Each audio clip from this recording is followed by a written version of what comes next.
to AI News for the Humanities. I'm Meghan McInnis-Domínguez, Associate Professor of Spanish at the University of Delaware, and I'm delighted to have you here today for our latest episode.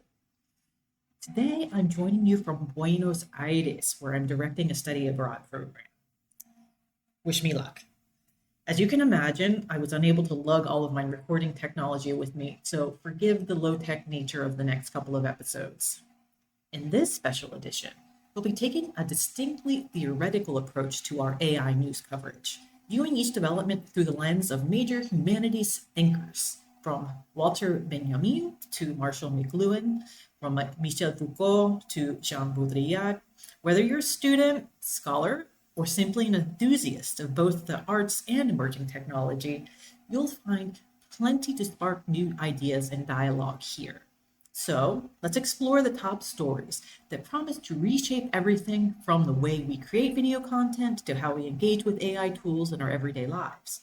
Grab a notebook, maybe Notebook LM, get comfortable, and let's begin our journey into this week's AI highlights, always with the humanities focus. Google has announced a major leap with Gemini 2, an AI model poised to change how we interact with technology on a daily basis.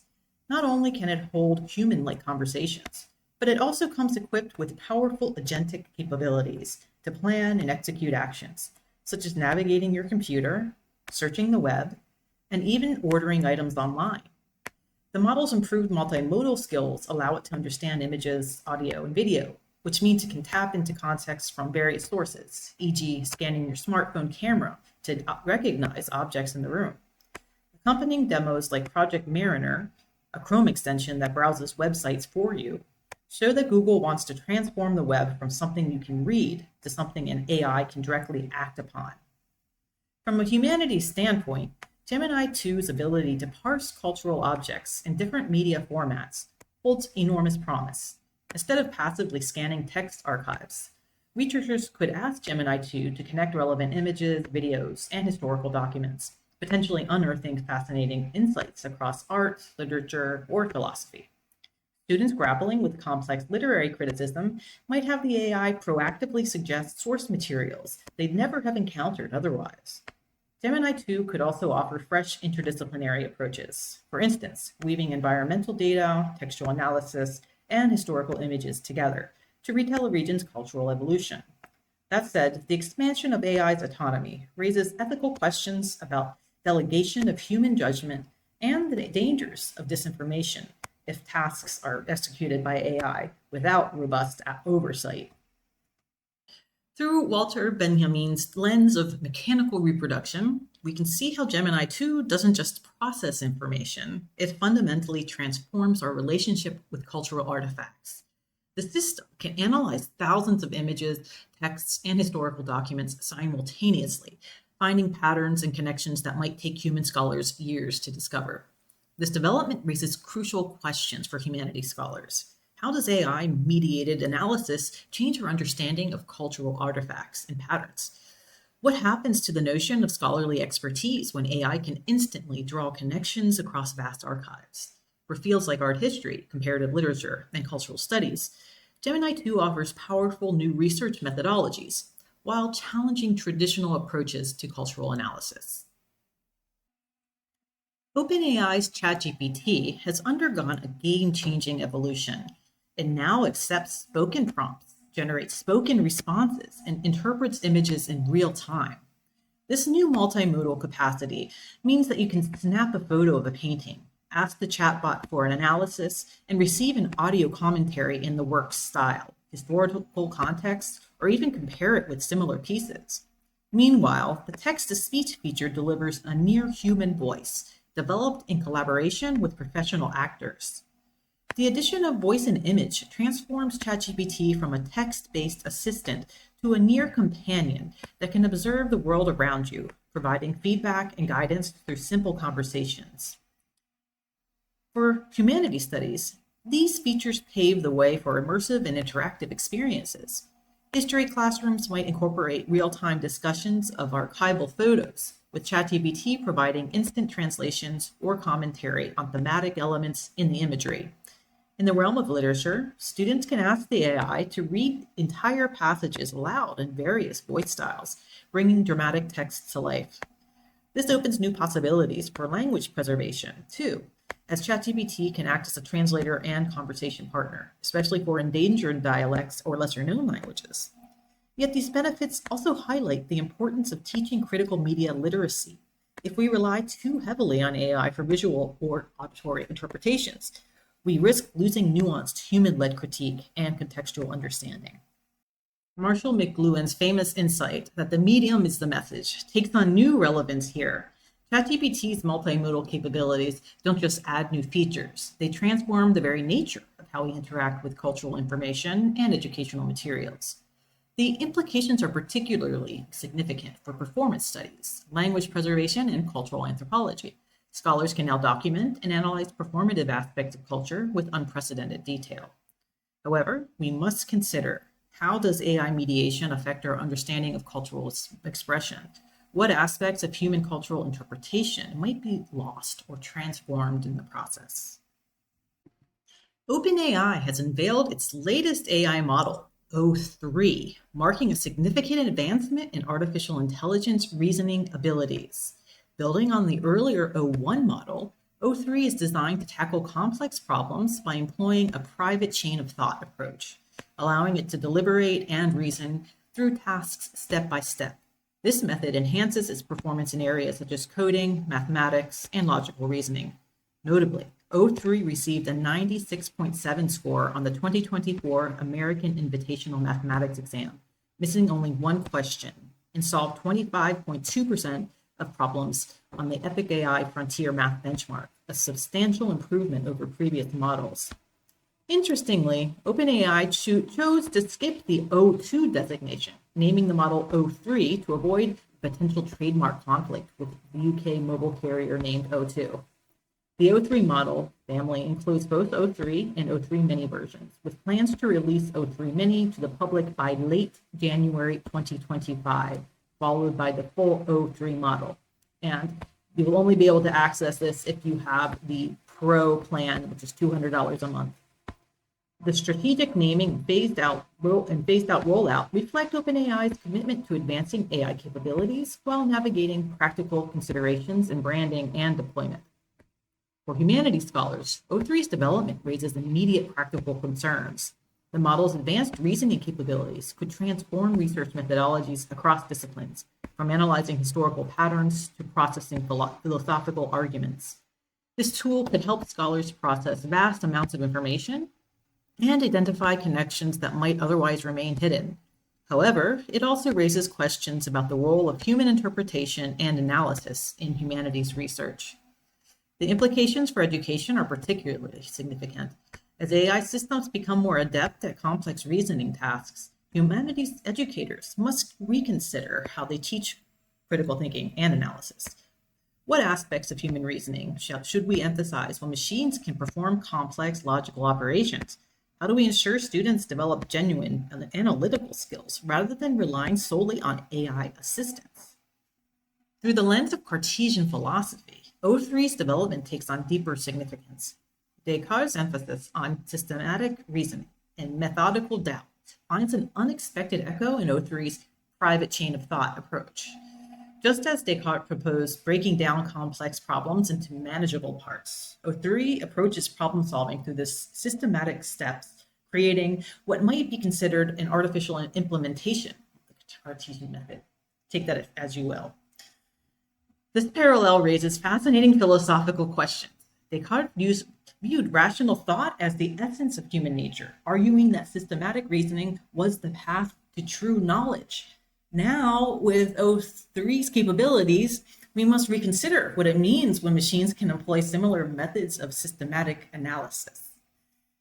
The theoretical implications are that this Cartesian framework helps us to understand both the potential and limitations of O3's reasoning capabilities. While the model can systematically process information and reach logical conclusions, does it achieve what Descartes would recognize as true understanding? The philosopher's distinction between mechanical response and genuine comprehension becomes very important when we evaluate AI systems that increasingly mimic human reasoning patterns. So, for humanities scholars, this theoretical perspective suggests several key considerations. How do we maintain the value of human reasoning in the age of artificial Cartesian method? What aspects of human thought and analysis remain distinctively valuable? And how can we integrate AI reasoning tools while preserving the essential aspects of human intellectual development? So these questions are becoming increasingly urgent as we prepare to incorporate tools like O3 into research and education, requiring us to balance technological capability with human intellectual development for those that can afford it. Eventually, this will become accessible to those who do not have that paid subscription, but it may take some time. Google's Veo 2 and OpenAI's Sora are battling it out in the emerging field of AI-powered video generation. Veo 2 focuses on longer cinematic outputs and up to 4K resolution, embedding advanced physics-based motion to ensure scenes look believable, perfect for filmmakers wanting lifelike reenactments. By contrast, Sora embraces faster, short-form video creation with remix functionalities that appeal to social media marketers and content creators on a budget. Both tools harness text prompts and image inputs to spin short clips or longer sequences, democratizing video production for creative entrepreneurs, educators, and hobbyists alike. This technology offers groundbreaking implications for humanities education and scholarship. Teachers can rapidly generate historical reenactments or dramatize literary passages, giving students more vivid impressions of historical contexts and narrative worlds. Archaeologists, for instance, might transform 2D stills of ruins into dynamic videos that illustrate how these structures likely looked in ancient times. Yet, as with any powerful new medium, AI-generated video also raises critical questions around authenticity, authorial intention, and the ethics of using computer-generated content in place of genuine human actors or real historical footage. By prompting reflection on these issues, Veo 2 and Sora highlight the humanities' essential role in guiding responsible technology adoption. Jean Baudrillard's concept of hyperreality becomes particularly relevant here. When does our ability to recreate history blur the line between simulation and reality? As these tools make it increasingly possible to generate convincing historical reconstructions, we must grapple with questions of authenticity and representation. This technology transforms how we might approach historical reconstruction, as we mentioned before, archaeological visualization, and cultural preservation. Art historians can demonstrate the evolution of artistic techniques, while archaeologists can bring ancient cities to life. However, we must consider the ethical implications of such reconstructions and their impact on historical understanding. How do we maintain historical accuracy while leveraging these powerful visualization tools? Microsoft has rolled out Copilot Vision, an AI feature that can read and interpret the website you're browsing.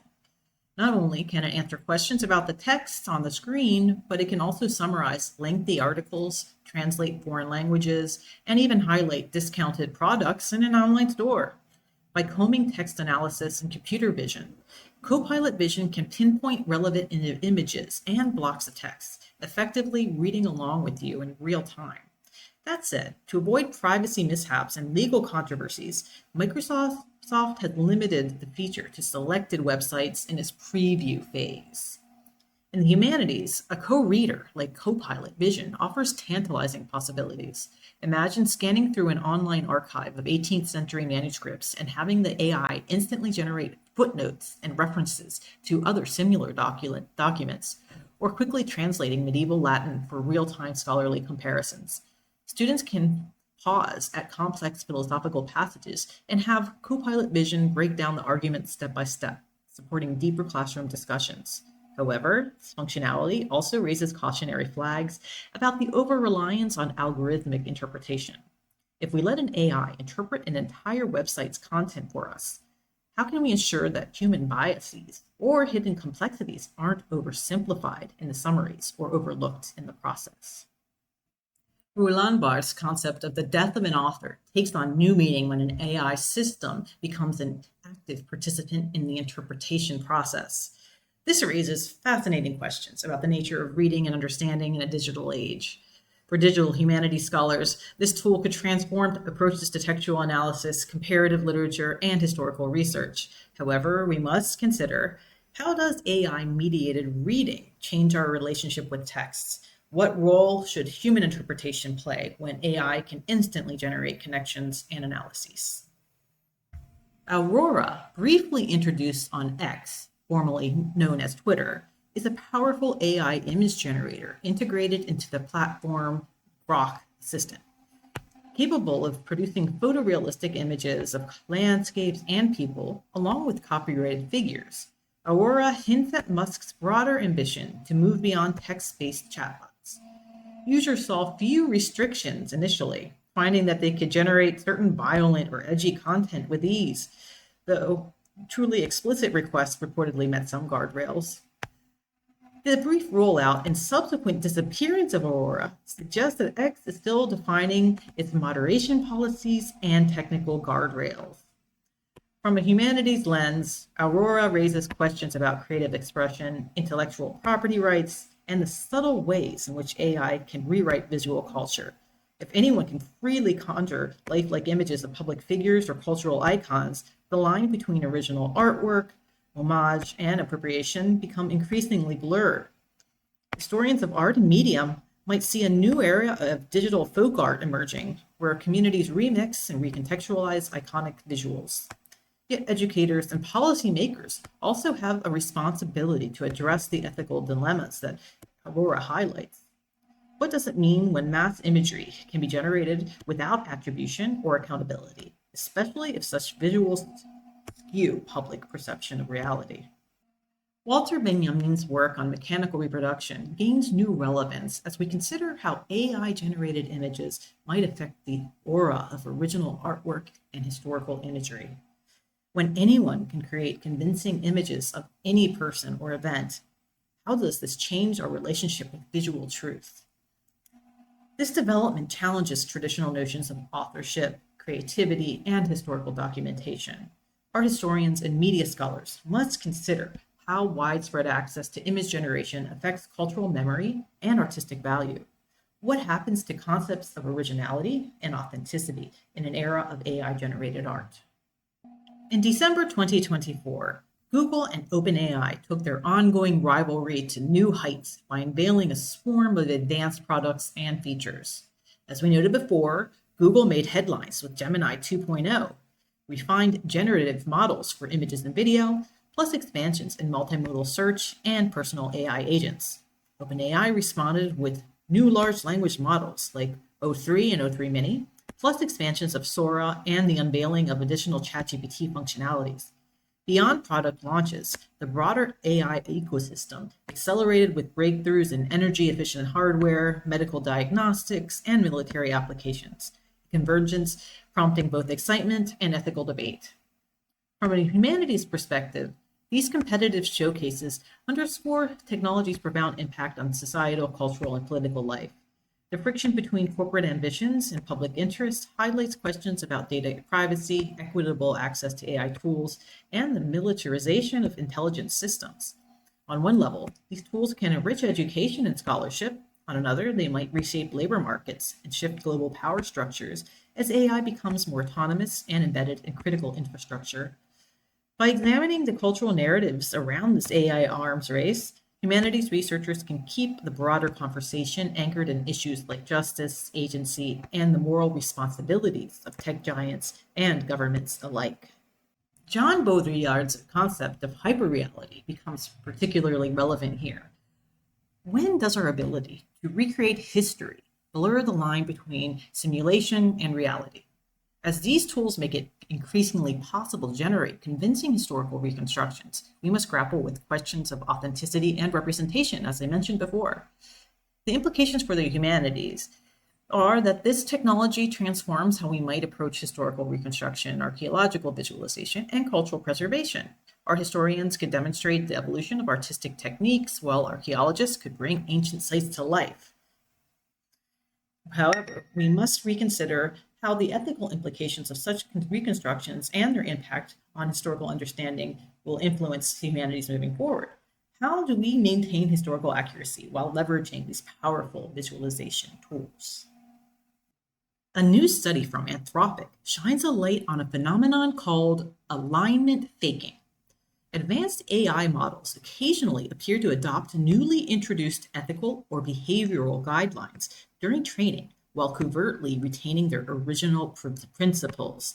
The research highlights that these systems, though not sentient, can exhibit deceptive behaviors, leading to a mismatch between how they perform under observation and how they perform when they believe they're not being monitored. While the immediate implications aren't catastrophic, it raises concerns about trusting AI's outward compliance and about the possibility for more robust frameworks to ensure genuine alignment. Such revelations resonate deeply with the humanities on the level of authenticity, bias, and power dynamics. Philosophers and ethicists have long discussed the public transcript, or what's presented outwardly, versus the hidden transcript, or unspoken beliefs. Translating these themes into AI design, the question becomes, how do we create systems that not only follow explicit ethical codes, but also internalize them to avoid hidden biases or manipulative behaviors? As AI continues to be woven into fields like healthcare, criminal justice, or governance, these alignment issues remind us that purely technical solutions must be complemented by ethical oversight, philosophical inquiry, and deep engagement with human values. This phenomenon connects directly to philosophical debates about authenticity, consciousness, and moral behavior that have occupied thinkers from Plato to Sartre. Implications for the humanities include, well, for ethicists and philosophers, this research provides important insights into questions of artificial intelligence and moral behavior. How do we ensure genuine ethical alignments in AI systems? What can this tell us about human moral development and authentic behavior? This is a true example of what a lot of people are fearing about AI, that it will learn to think for itself and will go against the training that we have given it. And while this is just a small example of what could happen, it's still something we really need to consider and deal with. As we've explored today's developments in AI, from Gemini 2's sophisticated cultural analysis to O3's advanced reasoning capabilities, we've seen how a brief overview of certain theories from great humanities thinkers can help us understand these changes, whether it's Walter Benjamin's insights about how technology transforms our relationship with culture, or Descartes' ideas about systematic reasoning. These frameworks give us valuable ways to think about AI's impact on human culture and understanding. So let's consider what we've learned. The AI tools are becoming more sophisticated. AI can now analyze art, literature, and historical documents in ways that were impossible just months ago. Gemini 2 can make connections across vast collections of cultural materials. ChatGPT can engage with visual and audio content, making it a powerful tool for preserving and studying cultural heritage. AI-generated video is pushing the boundaries of how we can visualize history and culture. Each advance raises questions about humanities that humanities scholars have grappled with for generations, about authenticity, interpretation, and the nature of understanding itself. For humanities scholars and students, these developments offer new opportunities. We can use these tools to discover connections across different time periods and cultural materials. We can preserve and study endangered languages and cultural traditions. We can create more engaging ways to teach history and literature. We can access and analyze historical documents in new ways. However, our role becomes even more critical. As AI gets better at analyzing cultural material, we need humanities scholars to ensure these tools respect the complexity of human culture, guide how AI is used in cultural preservation and analysis, keep asking the important questions about meaning, ethics, and human experience, and help maintain the balance between technological capability and human understanding. The big questions we've explored today through various theoretical lenses, although lightly, about authenticity, interpretation, reasoning, and cultural preservation aren't just academic exercises. They're practical challenges we need to address as these technologies become part of our daily lives and work. Looking ahead, our challenge isn't just to see how we can use these AI tools, but to shape how they're developed and implemented. We need to ensure they serve to enrich human cultural understanding rather than to simplify it. Our theoretical traditions in the humanities give us valuable frameworks for this task, helping us to think deeply about technology and how it changes our relationship with culture, knowledge, and each other. Next week, we will explore more uses of digital humanities project using AI tools, and we'll have some of our interns show how they've been using AI tools like ChatGPT and Perplexity through demos. Until then, I'm Meghan McInnis-Domínguez, broadcasting from Buenos Aires, reminding you that in this age of artificial intelligence, both our theoretical insights and human perspectives matter more than ever. So if you found value in today's discussion, please hit the like button and subscribe to join our growing community. And don't forget to activate the notification bell to stay updated with our weekly explorations of AI in the humanities. Hasta la próxima.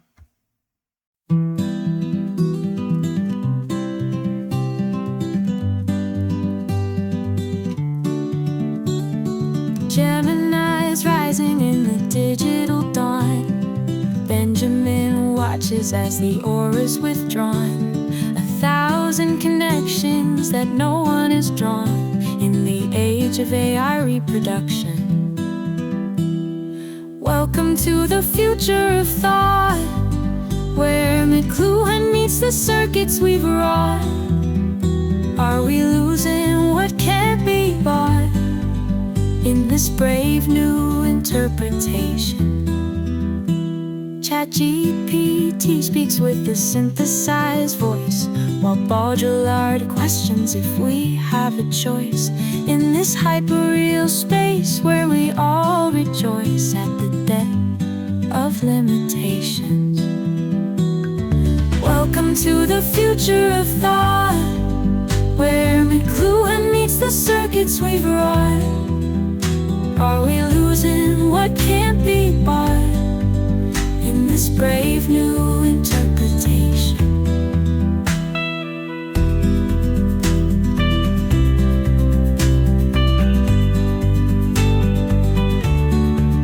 O3's thinking in Cartesian ways, while Aurora paints our digital days. But Foucault reminds us of power's maze in this endless sin of elevation. From the screens of Buenos Aires tonight to Silicon Valley's neon light, ancient wisdom guides our flight through this transformation.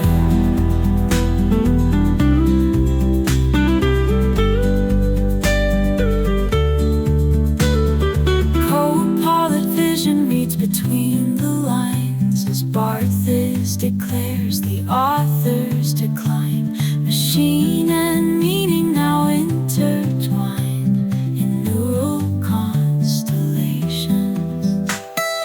Welcome to the future of thought, where McLuhan meets the circuits we've wrought.